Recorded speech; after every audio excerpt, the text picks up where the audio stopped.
Chicos y chicas, les habla el profesor Edebaldo. Buen día. Vamos a continuar con el tema de transistores y en este video les voy a mostrar la última parte del análisis de corriente alterna para un alternador que se le llama análisis de CA, ¿vale? Bien, este análisis lo que busca pues es obtener cuál va a ser la salida del circuito de amplificación. ¿Sale? Un circuito de amplificación que utiliza transistor bipolar para amplificar una señal. Bien, antes de empezar con este análisis que ya considera un circuito de polarización y capacitores de acoplo y desacoplo, así como una señal que se desea amplificar, les voy a mencionar algunos aspectos que es conveniente conocer sobre el transistor cuando se le aplica, cuando recibe una señal de voltaje de corriente alterna, ¿vale? Bien, entonces, primero que nada, hay que saber que, bueno, aquí ya tenemos el símbolo del transistor con una pequeña variante, ¿no? Y la pequeña variante está entre la base y el emisor. Lo que no hay que olvidar es que dentro de un transistor, pues tenemos tres terminales que cada una está conectada a una zona. Por lo tanto, tenemos tres zonas, ¿no? Una zona, si el transistor es PNP, las zonas son P, N y P, en ese orden, ¿no? O si es NPN, pues también son tres zonas en ese orden, N, P y N. Bien, en este caso, este transistor es un NPN porque la flecha del emisor va hacia afuera del símbolo del transistor, ¿vale? Bien, lo que quiero mostrar aquí es que entre la terminal de base y del emisor se considera que esa conexión es equivalente a un diodo semiconductor, ¿sale? Y bueno, como es equivalente a un diodo semiconductor, también presenta una resistencia que se conoce, la pueden encontrar en libros académicos como R' subíndice E. Y no es una resistencia fija, sino que es dinámica y es dependiente de la temperatura y de la corriente de emisor. Por ejemplo, aun para una temperatura ambiente de alrededor de 20 grados centígrados, se considera válida esta expresión para la resistencia entre la base y el emisor en un transistor NPN. De hecho, esta ecuación ya se las había mostrado en el video anterior, ¿sale? Entonces vamos a ver que la resistencia entre la base y el emisor va a ser una función de la corriente de emisor. Y es un cociente que es 25 milivolts sobre corriente de emisor. Les repito que esta fórmula es aceptada para una temperatura ambiente que, bueno, puede estar entre los 10 bueno, digamos 15 y 30 grados centígrados, ¿no? Aunque en la bibliografía se especifica que es para 20 grados centígrados. Bueno, eh, ok. Hay una situación que sucede con los transistores a la hora de pretender amplificar una señal. Para que podamos ver a qué me refiero con esa situación, vamos a considerar una curva de corriente de emisor contra el voltaje en el transistor, el voltaje base emisor. Aquí lo que se está considerando es que la señal que se va a amplificar se conecta a la base del transistor, ¿sale? Entonces se conecta a la base del transistor y recordemos que el voltaje base emisor, cuando el transistor está en la zona activa, consideramos que es de 0.7 volts, ¿sale? Para un transistor de silicio. Recuerden que les comentaba, o si no se lo he comentado aún, en clase les mencionaré que ese voltaje de 0.7 volts corresponde a transistores de silicio y que pues para alguna aplicación o alguna situación en particular tendremos que saber de qué material está hecho el transistor para poder conocer cuál va a ser ese voltaje de base emisor cuando esté polarizado en la región, o mejor dicho, cuando esté trabajando en la región activa, ¿no? Que es la región de amplificación. Pero bueno, aquí vean, esta es una gráfica de corriente de emisor contra voltaje base emisor, ¿ok? Y bueno, aquí la señal que vamos a amplificar, pues va a ser una señal de corriente, ¿ok? Bien, la señal de voltaje que se amplifica, o sea, que va a entrar a la base para ser amplificada, supongamos que es la siguiente, ¿no? Va a ser una señal senoidal que va a tener un voltaje pico mínimo y un voltaje pico máximo y y un valor que cruza por cero, ¿no? Vamos a suponer que es una señal de corriente alterna sin componente de corriente directa, es decir, su voltaje promedio es igual a 0 volts, ¿vale? Entonces, como pasa por cero, va pasando por cero cada medio ciclo y tiene sus voltajes pico negativo y positivo, ¿no? Entonces podemos delimitar esos voltajes en la curva de corriente voltaje del transistor, ¿sale? Bien, vemos aquí las limitaciones, ¿no? O sea, las franjas que delimitan la curva de corriente contra voltaje, ¿no? Vean que esta curva, pues no es una curva lineal, sino que es más bien exponencial, ¿no? Aunque también podríamos decir que parece eh, una, este, una parábola, pero no, en realidad se aproxima mucho a una exponencial, ¿sale? Y lo que hay que saber es que, bueno, al ser una exponencial, pues hay entre el punto mínimo de la señal de voltaje de entrada, digamos que aquí hace intersección, por así decirlo, con la curva de corriente-voltaje, y vean que está más cerca la distancia donde hace intersección con la línea central de la señal de voltaje.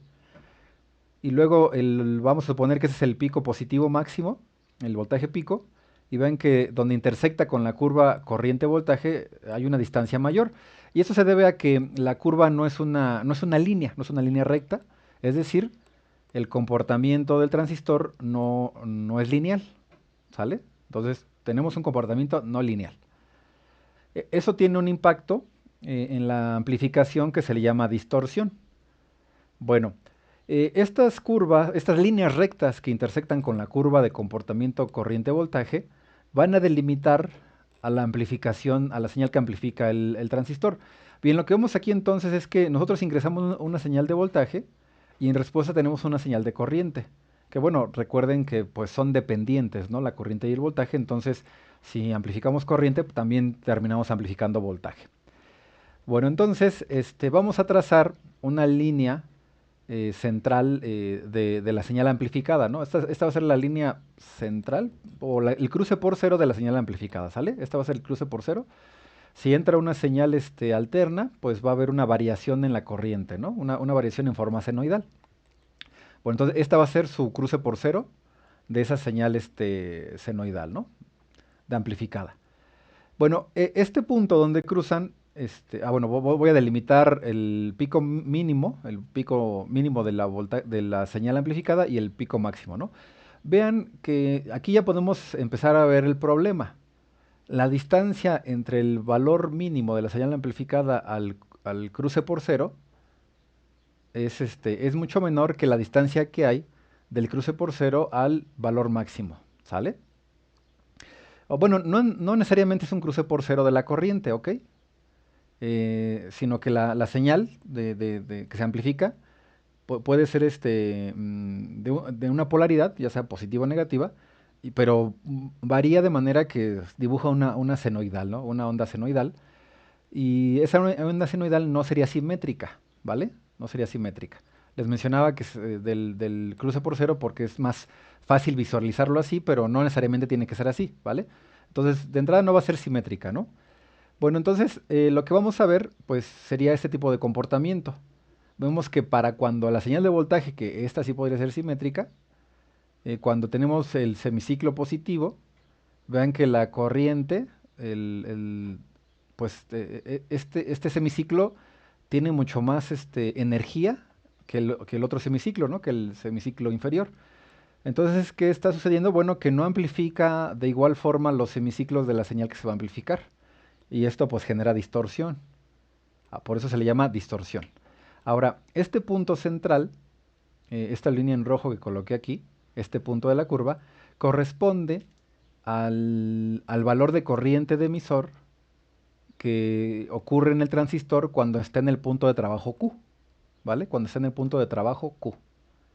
Pero bueno, aquí no estoy graficando la corriente de colector versus voltaje colector emisor, sino aquí es corriente de emisor versus voltaje de emisor, ¿vale? Bien, ya que conocemos que sucede esto, pues hay que lo que debemos de saber es que eh, debemos de vigilar la señal que se va a amplificar. ¿A qué me refiero con vigilar? Bueno, tenemos que buscar que sea lo más pequeña posible, ¿sale?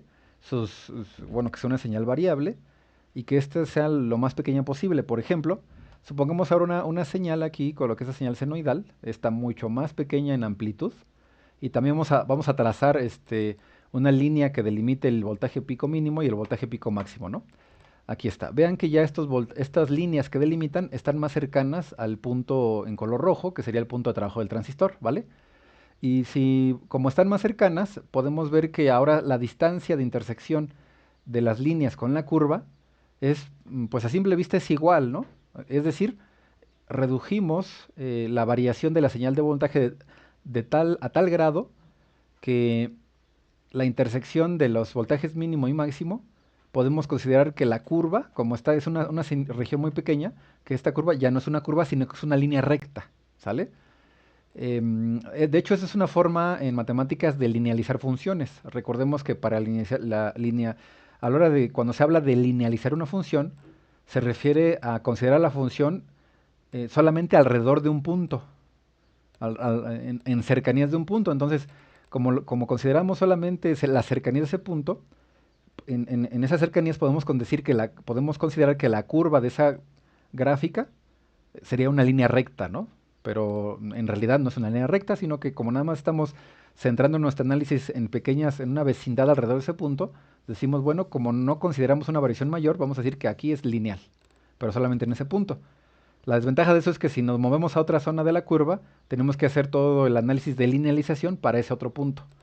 Pero bueno, entonces, como redujimos el tamaño de la señal, ahora el fragmento de curva donde va a estar la amplificación, podemos considerarla una línea recta, ¿no? Y voy a colocar líneas para delimitar ahora esa señal amplificada. Vean que ahora sí las distancias entre la línea de simetría y la línea máxima y mínima de la señal amplificada, las distancias son más parecidas. De esta manera, vean que la señal de amplificada ahora sí el semiciclo superior de la línea de simetría es igual que el semiciclo inferior de la línea de simetría, ¿no? Bueno, en el caso de los transistores, una recomendación para conseguir esto, evitar la distorsión, es que la corriente en el emisor sea menor o igual al 10% de la corriente de emisor en el punto Q de trabajo del transistor. Es decir, se diseña el circuito de polarización, se mide la corriente de emisor cuando el transistor ya está en su punto Q y ya con eso eh, vamos a sacar el 10% para vigilar que la corriente amplificada no supere ese 10%, ¿sale? Que sea menor o igual. Y pues ya de ahí podemos calcular la ganancia del transistor para asegurar que la corriente no se amplifique más allá de ese 10%, ¿no? Y con eso encasillamos el valor máximo de la señal que queremos amplificar. Lo vamos a encasillar. Valor máximo y mínimo, ¿vale? Bueno, entonces esta parte es para mostrarle pues, los efectos que tienen la amplificación en el transistor, que no tiene un comportamiento lineal y que para conseguir un comportamiento lo parecido a lo lineal es que la señal que se va a amplificar sea muy pequeña, ¿no? Y una referencia es esta ecuación, que la corriente de emisor ya amplificada, que la corriente de emisor que se va a amplificar sea menos del 10% de la corriente de emisor del transistor en el punto Q de trabajo.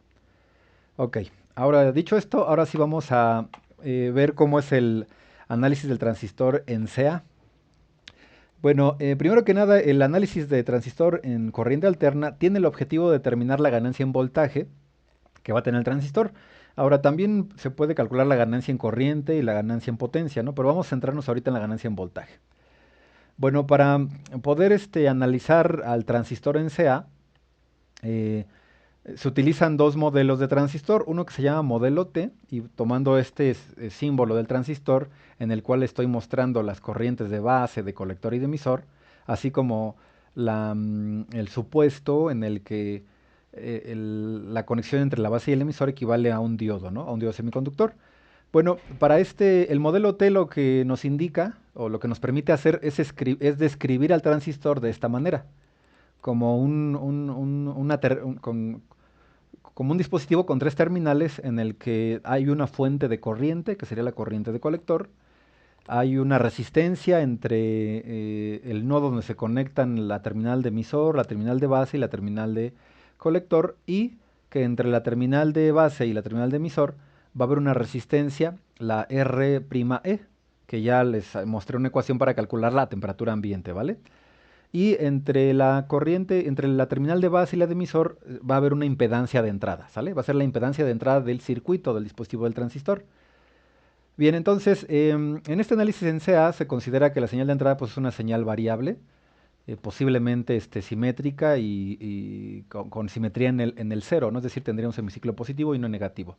Bajo esa circunstancia, las corrientes también serían variables, y aquí lo muestro con estas ondas abajo de la corriente de base y a la izquierda de la corriente de emisor, ¿ok?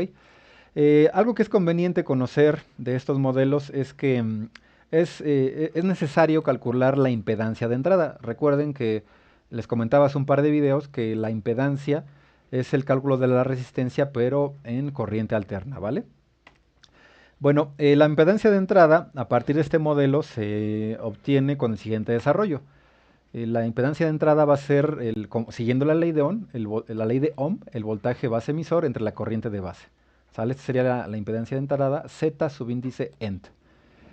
Y bueno, lo que aquí la serie de ecuaciones que voy a colocar aquí, a colocar aquí, en estas voy sustituyendo elementos para llegar a una simplificación de la base de la impedancia de entrada, ¿no? Entonces, en esta primera expresión es directamente la ley de Ohm en la que vemos que la resistencia, en este caso la impedancia, es voltaje entre corriente, ¿sale? Luego, en esta expresión, escribo que el voltaje base emisor pues va a ser igual a la corriente de emisor por la resistencia del transistor, la resistencia R'E, ¿sale? ¿Por qué? Bueno, porque vean que el voltaje base emisor es entre esta línea y esta de acá, ¿no? Pero aquí en esta terminal de base, al no haber resistencia, pues lo estamos midiendo aquí en este nodo. Y lo que hacemos entonces con esta expresión del voltaje base emisor es sustituirla en la ecuación de la impedancia de entrada. Luego que ya que tenemos a la corriente de emisor, recordemos que la corriente de colector es igual al beta veces la corriente de base, ¿no? Y también sabemos que la corriente de emisor es aproximadamente igual a la corriente de base. Por lo tanto, podemos decir que la corriente de emisor es aproximadamente igual a la corriente de base por la ganancia beta. Con esta expresión para la corriente de emisor, expresión aproximada, ¿vale? Y la razón por la que se está aproximando es para obtener una expresión muy sencilla de la impedancia de entrada, ¿ok? Muy sencilla. Que nuevamente al empezar a utilizar estas aproximaciones nos estamos distanciando un poco, vamos a decirlo así, nos estamos distanciando un poco del valor preciso, pero solamente un poco, ¿eh? No crean que nos alejamos demasiado, ¿no? O sea, de hecho estas consideraciones se realizan porque son válidas, o sea, no hay problema en utilizarlas así. Pero sí es importante ser conscientes de que nos estamos distanciando un poco de la precisión, ¿vale? ¿Qué estamos ganando? Pues simplicidad, es lo que estamos ganando, ¿vale? Bien, entonces, ya que obtenemos o escribimos a la voltaje base emisor en términos de la corriente de base, tendríamos que la impedancia de entrada es igual a la ganancia del transistor por la corriente de base por la resistencia entre la base y el emisor, o la resistencia de entrada del transistor. De esta manera vemos que la corriente de base está en el numerador y en el denominador, por lo tanto la impedancia de entrada podemos considerar que es igual a la ganancia del transistor por la resistencia de entrada del transistor, que recuerden que la resistencia de entrada pues serían los 25 milivolts entre la corriente de emisor a una temperatura de 20 grados centígrados.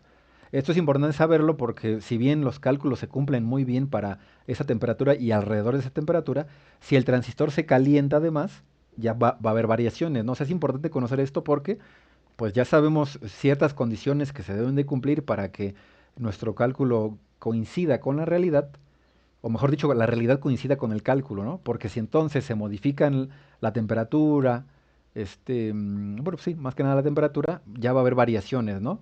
Y no es que esté mal hecho el cálculo, sino que las condiciones ya no cumplen los requisitos que nos piden la teoría, ¿vale?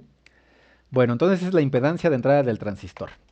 Bueno, esto es para el modelo T. Y bueno, pueden ver por qué se le llama modelo T, ¿no? Por la manera en que se organizaron las terminales que forman una T. En este caso, pues una T acostada, ¿no? Ahora, vamos a ver el otro modelo, el modelo pi. ¿Por qué creen que se llama modelo pi? Bueno, pues porque hace una especie de pi. Aunque de pi de la letra griega pi, el número pi, ¿no? De la relación de la circunferencia con el diámetro en un círculo. Aunque yo no le veo tanta cara de pi, pero bueno, pues será por la terminal de base y de emisor solamente, ¿no? Bueno, el chiste es que es el modelo pi, ¿no? Vean que aparecen los mismos elementos, la corriente de base, la corriente de emisor, la corriente de colector, y que al igual que en el modelo T, entre la terminal de colector y de emisor hay una fuente de corriente. Ahora, aquí hay una variación en cuanto a la resistencia entre base y emisor, y es que ahora, si se dan cuenta, el emisor está colocado entre la resistencia y el colector, o mejor dicho, entre la resistencia y la fuente de corriente del colector. Y la resistencia de entrada es entre el base y el emisor, que sigue siendo igual, ¿no? La resistencia de entrada es entre el base y emisor. Em, de hecho, el modelo Pi en los libros académicos de electrónica de análisis de circuitos bueno, de análisis de circuitos con transistores, se utiliza de primera instancia el modelo Pi, porque es más sencillo visualizar el funcionamiento, ¿no? ¿A qué me refiero? Bueno, si se dan cuenta aquí en el modelo T, la fuente de corriente está conectada a un nodo. Y recordemos que según la ley de Kirchhoff de corrientes, las corrientes que entran en un nodo, la sumatoria de corrientes que entran en un nodo es igual a la sumatoria de las corrientes que salen, ¿no? Entonces aquí podríamos pensar que como no hay resistencia en la terminal de base, la corriente de la fuente de corriente del colector se iría por la base y no tanto por la resistencia, por la terminal de emisor, eso es debido a la resistencia, ¿no? Pero eso no es así, sino que entonces por la base entraría una corriente de base y por el colector entraría la corriente de colector, ¿no? Y toda la corriente sería hacia el emisor. Bueno, ayuda a comprender el funcionamiento porque en el emisor no está la resistencia, entonces toda la corriente de colector se iría hacia el emisor y ya se le sumaría la pequeña corriente que llega por la base. Pero bueno, vean que los elementos son los mismos y la única diferencia es dónde está la resistencia de entrada del transistor, que les recuerdo es la impedancia de entrada, ¿sale? Ahora, independientemente del modelo que se utilice para calcular la ganancia, ya sea el modelo Pi o el modelo T, la ganancia del transistor es esta relación, es el voltaje de salida entre el voltaje de entrada, ¿sale?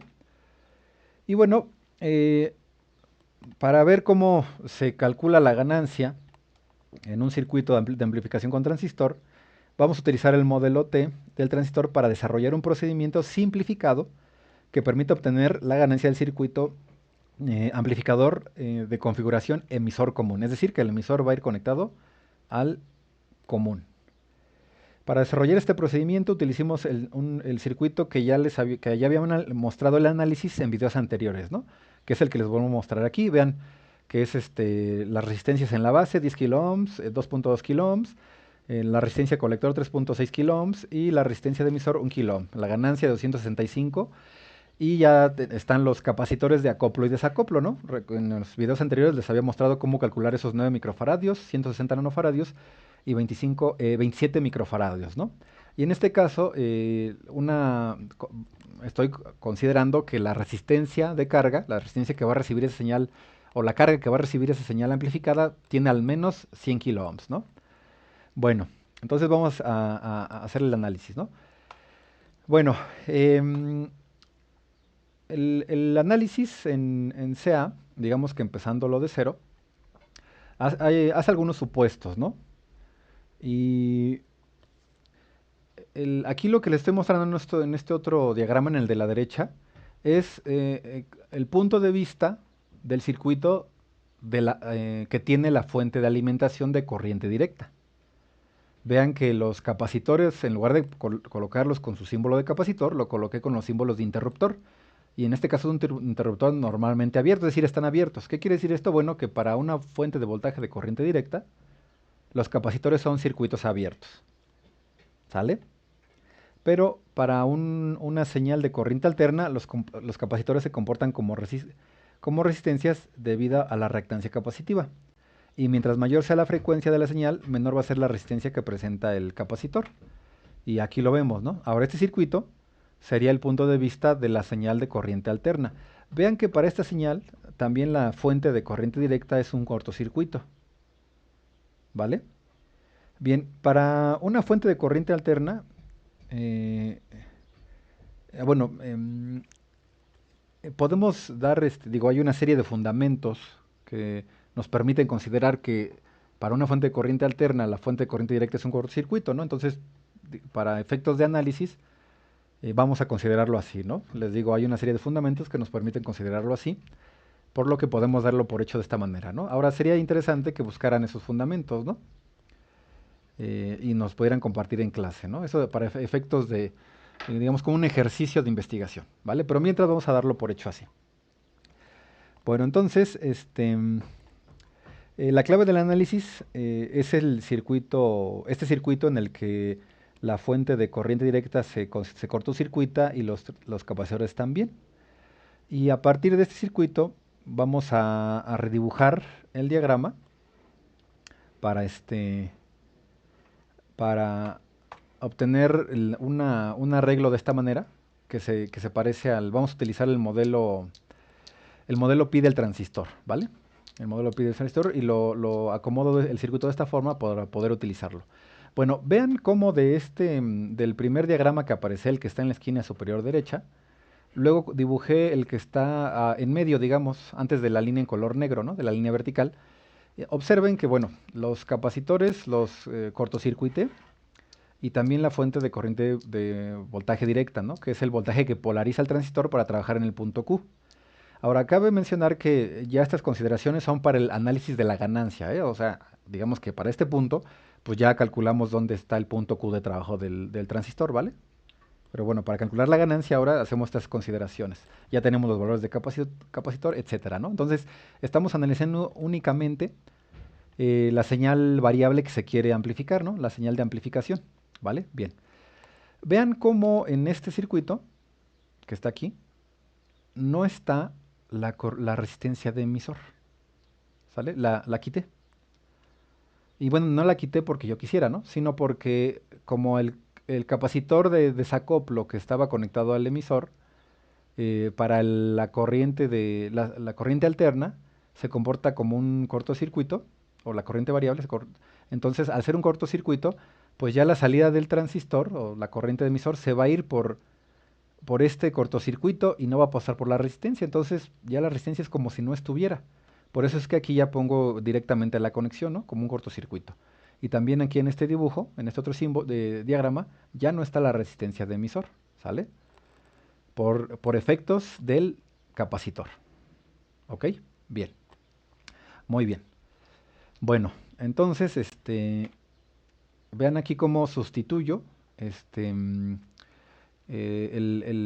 mismo diagrama, pero en lugar de colocar al transistor, coloco su símbolo pi. Vean que no coloqué el punto donde se une el emisor, porque no hay resistencia, ¿no? Entonces el emisor está directamente a tierra. Por eso este circuito se llama amplificación con emisor común, porque el transistor hace que el capacitor de desacoplo hace que se conecte el emisor directamente al común. Por eso es emisor común, ¿sale? Entonces aquí no lo indiqué, pero aquí están estas dos terminales, esta y la de acá, la que está debajo de la fuente de corriente y debajo de la resistencia R', sería el emisor. Y bueno, la ganancia la vamos a calcular con el voltaje de salida, es el que está acá, vean, lo puse en amarillo, y el voltaje de entrada es este. Entonces aquí la idea es encontrar cómo es la ecuación de voltaje de salida entre entrada. Bueno, primero que nada sería conveniente conocer, para poder conocer el voltaje de salida, cuál es la resistencia total que tenemos acá. Esta sería la resistencia de colector y esta sería la resistencia de carga. Como ven, están en paralelo. Esto es para la señal de corriente alterna, ¿sale? Bien.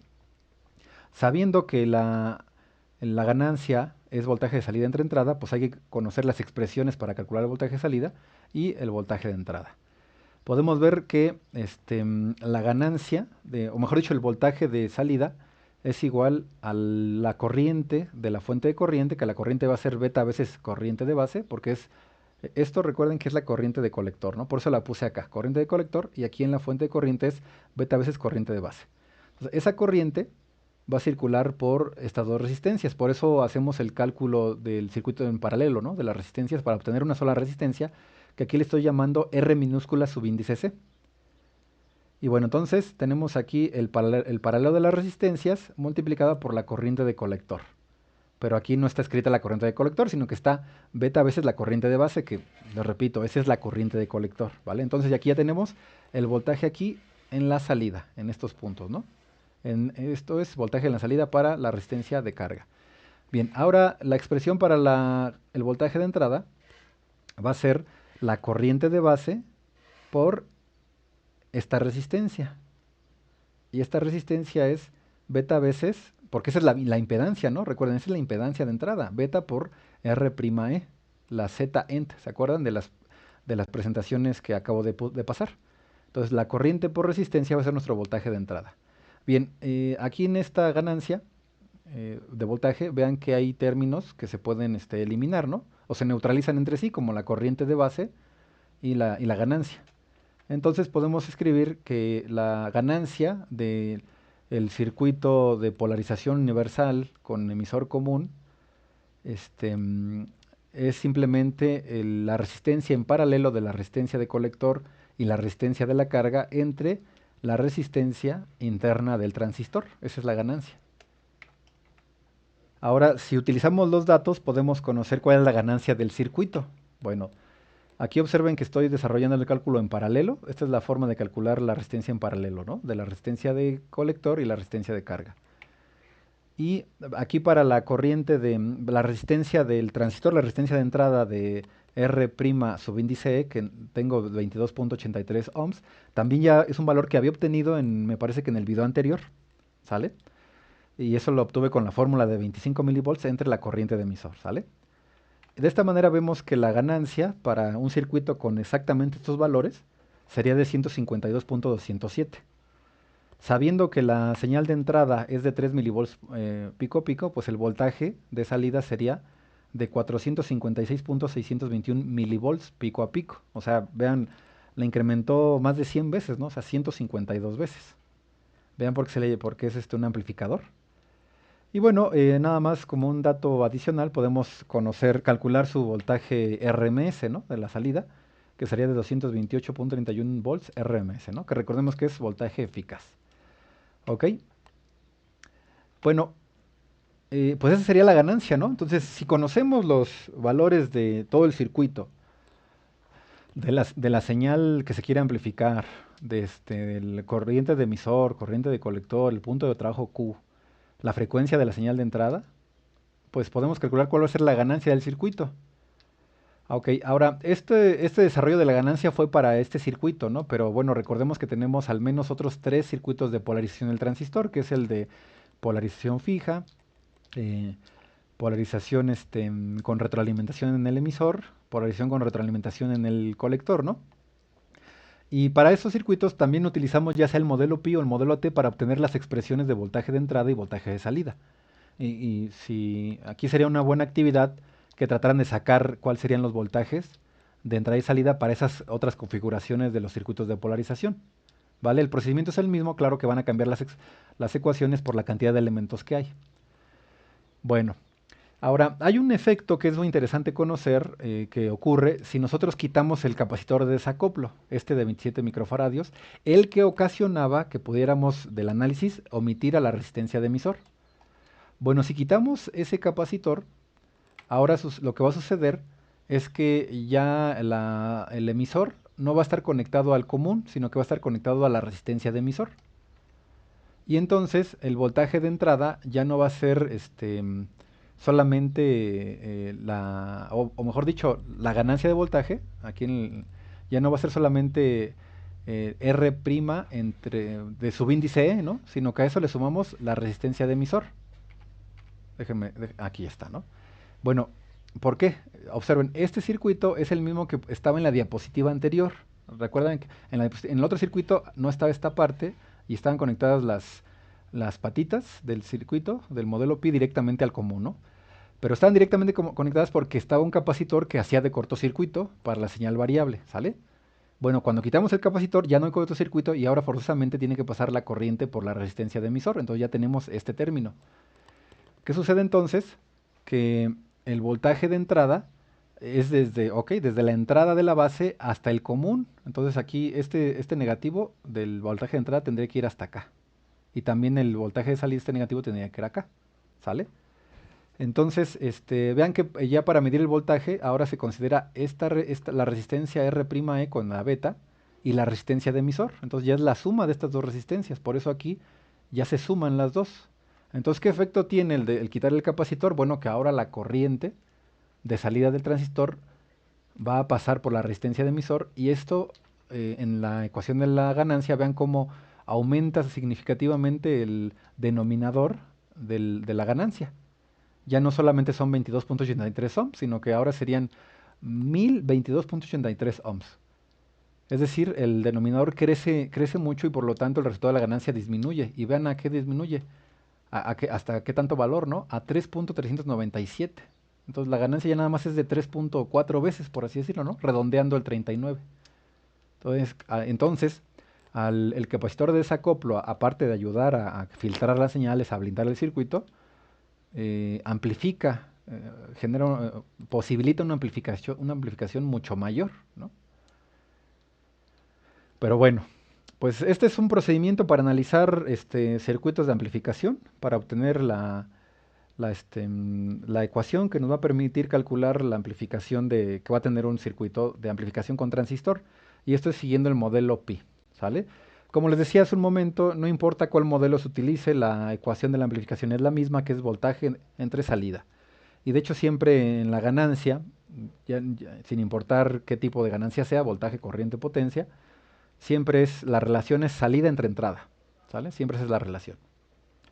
Pues bueno, para no hacer el video más largo vamos a dejarlo hasta aquí. Nuevamente, dudas que tengan, favor de apuntarlas, si encuentran información, si analizan los otros tres circuitos de polarización, y aquí les recomendaría que hicieran simulaciones para verificar los cálculos.